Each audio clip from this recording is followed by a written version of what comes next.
Te preguntarás, ¿qué comían los campesinos en la época medieval? En un mundo donde cada día era una lucha por sobrevivir, la comida no era solo un placer, sino una necesidad urgente. Los campesinos, con recursos limitados, creaban platos como el potaje, utilizando lo que la naturaleza les ofrecía, demostrando una increíble habilidad para convertir lo poco en lo esencial. Su dieta, aunque austera, reflejaba una profunda resiliencia frente a las adversidades del tiempo medieval. Pero veamos esto a más detalle. Para los campesinos medievales, la abundancia de comida no existía. Lo que se cultivaba en los campos, lo que se conseguía de los animales y lo que se lograba almacenar para los meses más fríos era todo lo que tenían. La creatividad no era solo un valor, sino una necesidad. Los campesinos no podían darse el lujo de ser exigentes con lo que comían. Los alimentos que no eran estéticamente agradables o que no parecían lo suficientemente frescos o atractivos aún eran aprovechados al máximo. Usaban todo lo que la naturaleza les ofrecía.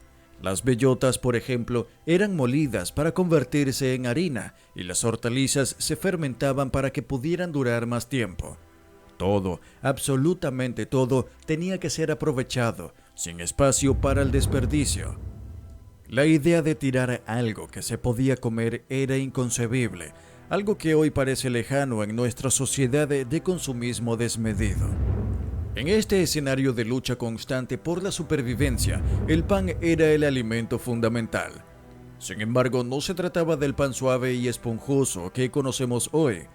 En lugar de pan de masa madre o baguettes frescas, los campesinos medievales se alimentaban de un pan rústico, denso y extremadamente duro.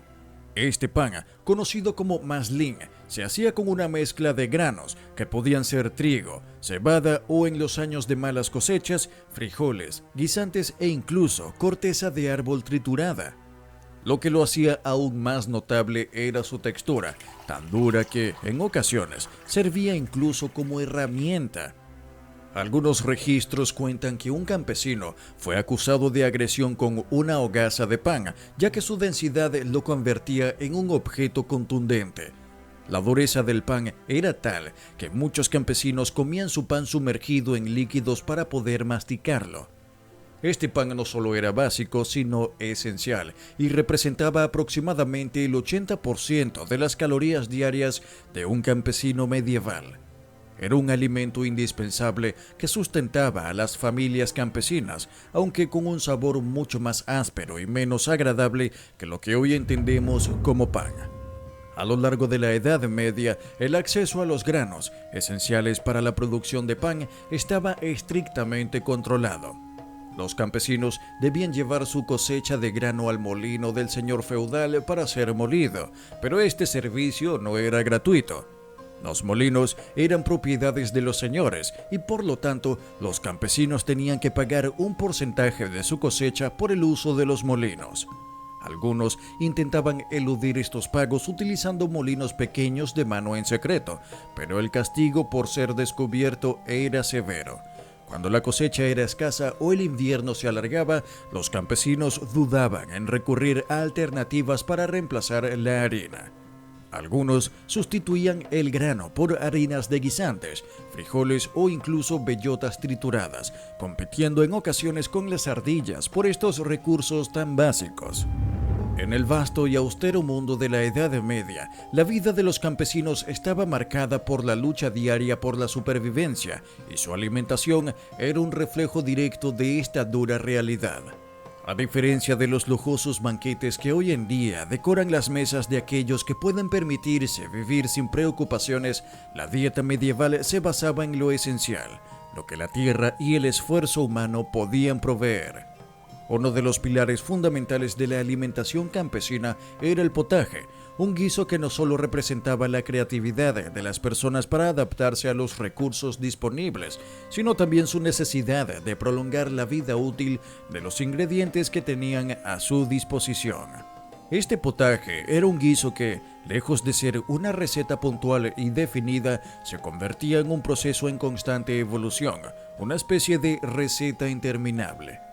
A base de vegetales como guisantes, nabos, repollos y frijoles, y cocido a fuego lento durante largas horas, días, incluso semanas, este guiso nunca dejaba de alimentarse de sí mismo. Los campesinos eran expertos en agregar más ingredientes según las circunstancias, ya sea para hacer frente a la escasez o para aprovechar al máximo los recursos que podían encontrar. Y cuando el pan duro sobrante de días anteriores ya no podía ser comido como tal, era lanzado a la olla del potaje, donde se transformaba en una parte vital del caldo, aportando sustancia y aprovechando todo lo que la despensa ofrecía. Durante la Cuaresma, un periodo en que la Iglesia prohibía el consumo de carne para la población, los campesinos medievales no se dejaban intimidar por las restricciones. En lugar de ver carne como una necesidad, consideraban los recursos que la naturaleza les ofrecía de manera diferente. Un ejemplo curioso de esta creatividad adaptativa fue el caso del castor, un animal que, por su vida acuática, fue considerado por muchos como una especie de pez, permitiendo que formara parte de la dieta durante este periodo de abstinencia. El potaje, como muchos otros platos de la época, no solo era un medio de subsistencia, sino también una muestra de la habilidad humana para adaptarse y sobrevivir con los recursos disponibles. Pero antes, si te está gustando este contenido y quieres seguir descubriendo más sobre la historia, suscríbete ahora y activa la campanita para no perderte ninguno de nuestros próximos videos. Sigamos. Cuando la carne se encontraba fuera de alcance debido a las restricciones impuestas por la iglesia o por la escasez de caza, los campesinos medievales se volvían expertos en el arte de la pesca.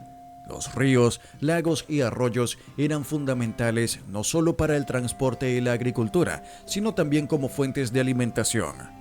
En particular, las anguilas eran muy abundantes en los ríos de la Edad Media, tanto que llegaron a convertirse en una especie de moneda de cambio.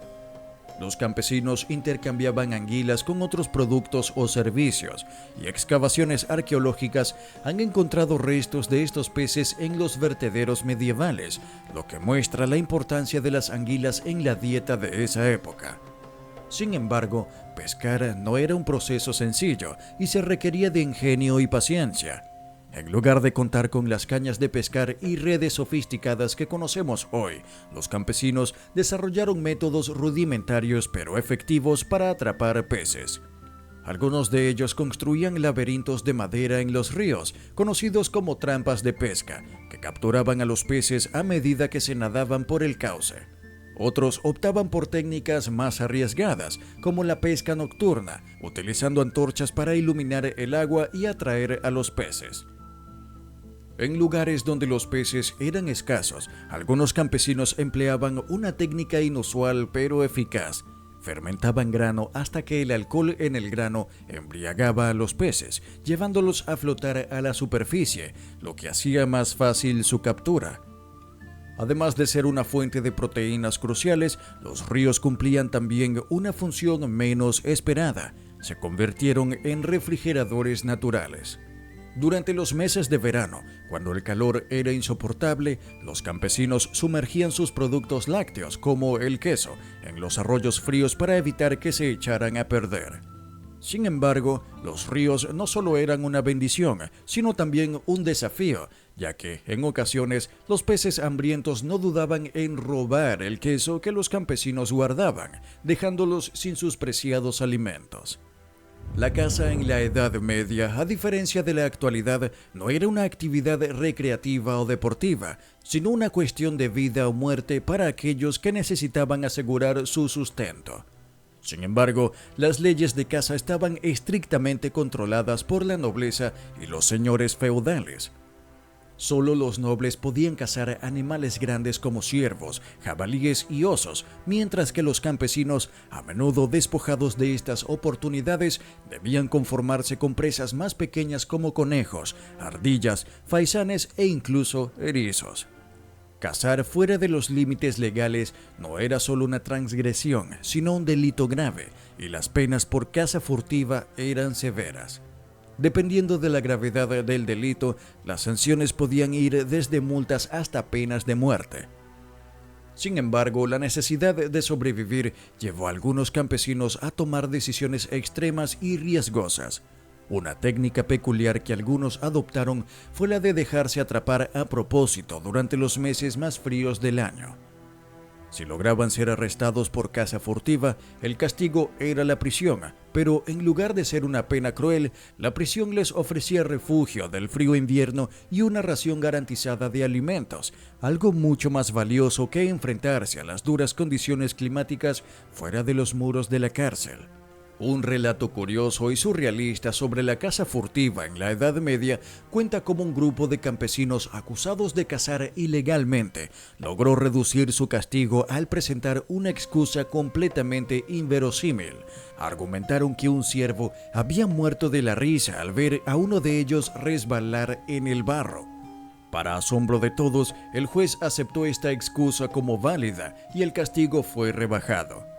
Esta historia muestra no solo el ingenio de los campesinos, sino también las complejidades de un sistema judicial medieval que a veces parecía más regido por la suerte que por la lógica.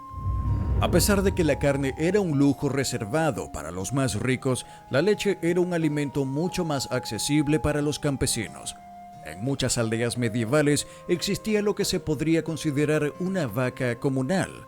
Esta vaca era ordeñada a diario y la leche obtenida no era solo para el consumo de una sola familia, sino que se compartía entre varias. Se estima que una vaca medieval podía producir entre 7 y 11 litros de leche al día, cantidad que debía ser repartida entre 15 familias. Y esta leche no solo se consumía fresca, sino que también servía para la producción de otros productos lácteos como el queso y la mantequilla, que eran esenciales para la dieta diaria. La leche era una fuente vital de nutrientes, especialmente para los niños y ancianos, quienes más dependían de este alimento para mantener sus fuerzas. Además de su valor nutricional, la leche era un producto de gran importancia económica en las aldeas medievales y su distribución se gestionaba de manera comunitaria, reflejando una organización social basada en la cooperación. Y es que la vida de los campesinos medievales fue, en muchos aspectos, una constante lucha por la supervivencia, y su alimentación reflejaba esa dura realidad. La dieta medieval no se basaba en la búsqueda de placer gastronómico ni en la sofisticación, sino en la necesidad de aprovechar al máximo los recursos naturales disponibles. El potaje, el pescado, la caza y la leche no eran solo fuentes de sustento, sino que representaban la resiliencia y la creatividad de una sociedad que no podía permitirse el lujo del despilfarro. Hoy en día vivimos en un mundo donde las opciones alimenticias son prácticamente ilimitadas y donde el desperdicio de alimentos es un problema común. Sin embargo, al mirar atrás y ver cómo los campesinos medievales se las ingeniaban para aprovechar todo lo que la naturaleza les ofrecía, podemos aprender valiosas lecciones sobre la sostenibilidad, la creatividad y la importancia de adaptarse a las circunstancias. Y si te ha interesado esta reflexión sobre la vida medieval y la resiliencia humana, suscríbete y comparte este contenido. A lo largo de la historia hemos visto cómo las personas se enfrentan a retos enormes y siempre encuentran formas de superarlos. Si te gusta explorar estas historias de adaptación y supervivencia, no dudes en unirte a nuestra comunidad. Nos vemos en el próximo video.